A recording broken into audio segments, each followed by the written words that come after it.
Sous les villes les plus anciennes du monde existe un autre monde, un réseau de tunnels, de passages, de chambres et de galeries creusées au fil des millénaires par des civilisations qui avaient besoin de cacher des trésors, de déplacer des armées sans être vues, de stocker de l'eau en période de sécheresse ou d'enterrer leurs morts loin des yeux des envahisseurs. Beaucoup de ces tunnels furent scellés, oubliés ou simplement engloutis par le temps, jusqu'à ce que des siècles ou des millénaires plus tard quelqu'un les redécouvre par accident, en suivant un courant d'air froid, une fissure dans le sol d'une cave ou le témoignage d'un texte ancien que personne n'avait pris au sérieux. Les découvertes qui ont découlé de ces retrouvailles avec le passé souterrain figurent parmi les plus extraordinaires de l'archéologie mondiale, et certaines d'entre elles ont réécrit l'histoire de civilisations entières. Les forteresses qui semblent à première vue massives et impénétrables gardent sous leur fondation un réseau de secrets que leurs bâtisseurs emportèrent dans leurs tombes, mais que la pierre, plus durable que toute mémoire humaine, a préservé pendant des siècles en attendant d'être redécouvert. Laisse ton like, abonne-toi et partage. Commençons. L'un des cas les plus documentés et les plus étudiés de tunnels cachés sous une forteresse ancienne est celui du système de tunnels de la ville d'Acre, dans le nord d'Israël. Acre, connu en arabe sous le nom d'Aka et dans les sources croisées sous le nom de Saint-Jean d'Acre, fut l'une des villes les plus importantes de la Méditerranée orientale à l'époque des croisades. Les chevaliers hospitaliers, l'ordre militaire qui contrôla Acre pendant une grande partie des XIIe et XIIIe siècles, construisirent sous la ville une série d'installations souterraines d'une échelle que les archéologues ne commencèrent à comprendre dans toute leur étendue qu'à la fin du XXe siècle. L'ordre, fondé à Jérusalem au XIe siècle, avec la mission initiale de soigner les pèlerins malades, devint avec le temps l'une des forces militaires les plus puissantes de Terre Sainte, avec des ressources économiques lui permettant de construire des forteresses et des complexes conventuels d'une ingénierie extraordinaire. Le complexe souterrain des Hospitaliers à Acre fut redécouvert de manière progressive à partir de 1994, lorsque les autorités de l'Autorité des Antiquités d'Israël lancèrent des fouilles systématiques sous la ville arabe ottomane qui avait été construite sur les ruines croisées. Ce qu'ils trouvèrent était un ensemble de salles voûtées, de couloirs, de cours intérieures et, crucialement, un tunnel de 350 mètres de longueur reliant le complexe des Hospitaliers au port de la ville, par lequel les croisés pouvaient déplacer des troupes, des provisions et des prisonniers sans être vus depuis la surface. Le tunnel, taillé dans la roche de grès, a une hauteur de presque 2 mètres et une largeur d'environ 1,50 m, suffisante pour que 2 personnes puissent se croiser. Sur ces parois se conservent des marques des outils avec lesquels il fut creusé, des empreintes directes des mains des ouvriers du XIIe siècle qui restèrent gravées dans la roche pendant 900 ans. Les archéologues trouvèrent à l'intérieur du tunnel et dans les salles adjacentes une quantité considérable d'objets de l'époque croisée, de la céramique, des monnaies des royaumes latins d'Orient, des fragments de verre soufflé, des pièces d'armure et, dans une salle que les chercheurs interprétèrent comme une infirmerie, des instruments chirurgicaux en bronze et en fer, confirmant les archives historiques sur l'activité médicale des Hospitaliers. L'ordre était connu autant pour sa fonction militaire que pour sa gestion d'hôpitaux pour les pèlerins et les blessés, et les découvertes archéologiques confirmèrent que cette activité médicale était bien plus sophistiquée que ce que les sources écrites médiévales suggéraient. On trouva des forceps, des sondes, des bistouris et des récipients à onguents indiquant un niveau de pratique médicale comparable à celui des meilleurs hôpitaux islamiques de l'époque, avec lesquels les Hospitaliers partageaient des connaissances médicales malgré la situation de conflit permanent. Le complexe souterrain d'Acre fut inscrit sur la liste du patrimoine mondial de l'UNESCO en 2001, avec la ville ancienne dont il fait partie, comme l'un des exemples les mieux préservés d'architecture militaire et civile de l'époque croisée. Les fouilles ont mis au jour un réfectoire, une salle des chevaliers avec des colonnes de granit importées d'Égypte, une cuisine avec les foyers encore visibles sur le sol de pierre et une série de latrines collectives reliées à un système de drainage fonctionnant avec l'eau de la mer. L'ingénierie sanitaire du complexe des Hospitaliers était si avancé pour son époque que les chercheurs estiment que le taux de mortalité par maladies infectieuses parmi les résidents du complexe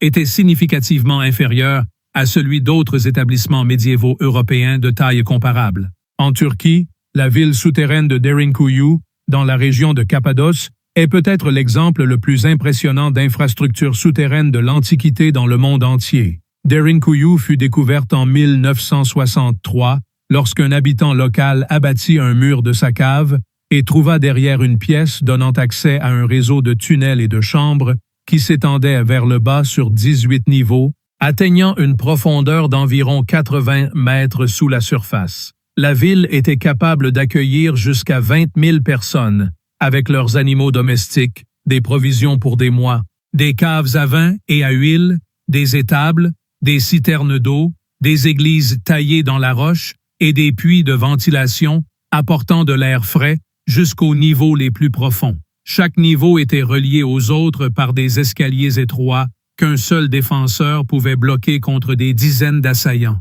Laisse ton like, abonne-toi et partage. Les analyses archéologiques et les datations de matériaux organiques trouvés à Derinkuyu suggèrent que la ville souterraine fut construite et agrandie en plusieurs phases entre le 7e siècle avant Jésus-Christ et la période byzantine, avec la période d'utilisation la plus intense probable durant les 7e et 8e siècles après Jésus-Christ, lorsque les incursions arabes en Anatolie amenaient la population chrétienne de la région à chercher refuge sous terre pendant des périodes prolongées. Les portes de pierre circulaires bloquant les accès entre les niveaux, certaines d'entre elles pesant jusqu'à 500 kg et ayant la forme d'une meule, ne pouvaient être déplacées que de l'intérieur, ce qui faisait de la ville un piège pour tout envahisseur parvenant à y entrer. Derinkuyu n'est pas la seule ville souterraine de Cappadoce. On estime qu'il en existe plus de 200 dans la région, bien que la plupart soient de plus petite taille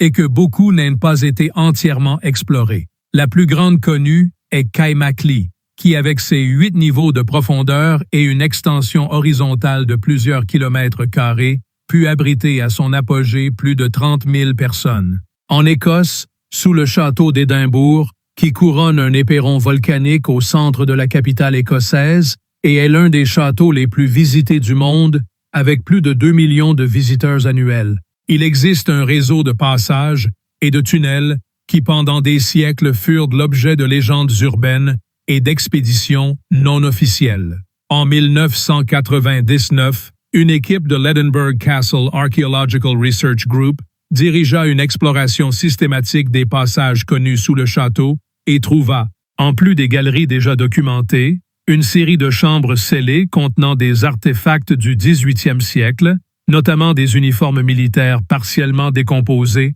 des armes et des documents liés à l'utilisation du château comme prison militaire pendant les guerres napoléoniennes. Les prisonniers français capturés durant ces guerres avaient été confinés dans les cachots du château, et certains d'entre eux laissèrent des inscriptions sur les murs de pierre que les archéologues documentèrent et traduisirent. Des noms, des dates, des dessins de bateaux et de figures humaines constituant un témoignage direct des conditions de captivité. L'une des légendes les plus persistantes sur les tunnels du château d'Édimbourg implique un jeune tambour qui aurait soi-disant été envoyé explorer les tunnels au 18e siècle et n'en revint jamais. La légende voulant que son tambour pût s'entendre sous les rues de la ville jusqu'à ce que le son s'arrête brusquement. Les archéologues n'ont pas trouvé de preuves de cet épisode spécifique, mais ils ont bien documenté que les tunnels furent utilisés lors du siège du château en 1689, lorsque les forces jacobites qui le défendaient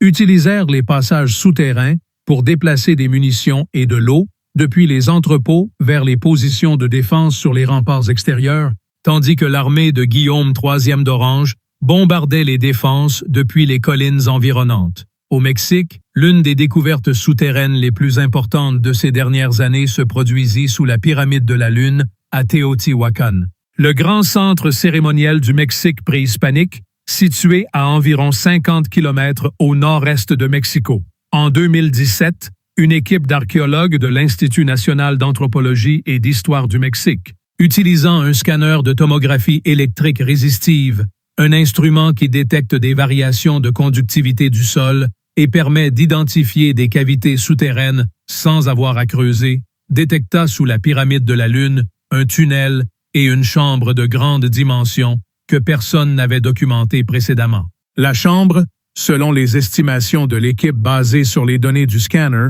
a des dimensions considérables et se trouve à plusieurs mètres de profondeur sous la base de la pyramide. La découverte fut significative car elle confirma un schéma à Teotihuacan. Les principales structures, comme la pyramide du Soleil, avec un tunnel naturel en dessous, découvert en 1971, et le temple du serpent à plumes avec un tunnel artificiel scellé, trouvé en 2003, intégrèrent délibérément l'espace souterrain. Cette présence de structures sous les pyramides suggère que les bâtisseurs intégrèrent le sous-sol dans leur conception religieuse et rituelle de l'univers, peut-être comme représentation ou accès symbolique au monde souterrain, reliant les strates cosmiques, ciel, terre et inframonde. Sous le temple du serpent à plumes, à Teotihuacan, un tunnel exploré entre 2009 et 2015 révéla des milliers d'objets rituels, notamment des sphères de pyrite, des figurines de jade et d'obsidienne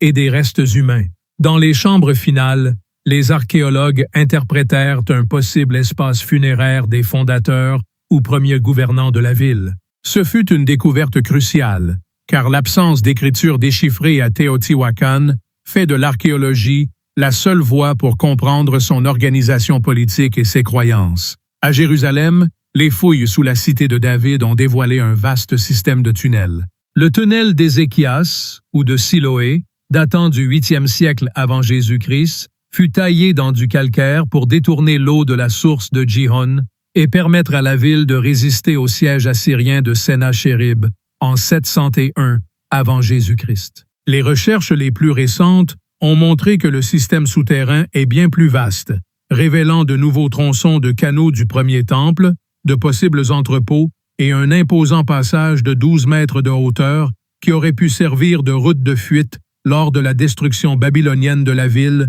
par Nabuchodonosor II en 586 avant Jésus-Christ. La découverte d'une pointe de flèche babylonienne suggère un abandon précipité. À Rome, sous le Palatin, il existe un réseau de tunnels et de galeries souterraines, cryptoportiques, non entièrement cartographiés. En 2007, on découvrit une galerie scellée menant à une chambre souterraine exceptionnellement bien conservée, décorée d'incrustations de coquillages, de verres colorés et de pierres semi-précieuses formant des représentations de jardins. Cette chambre fut provisoirement identifiée comme le triclinium, salle à manger de banquet, de la villa de l'empereur Auguste, ayant été scellée dans l'obscurité pendant près de 2000 ans. Ce qui relie ces découvertes, des passages rituels de Teotihuacan aux canaux de Jérusalem et aux galeries impériales de Rome, c'est la relation profonde des civilisations anciennes avec l'espace souterrain. Au-delà de l'utilité pratique,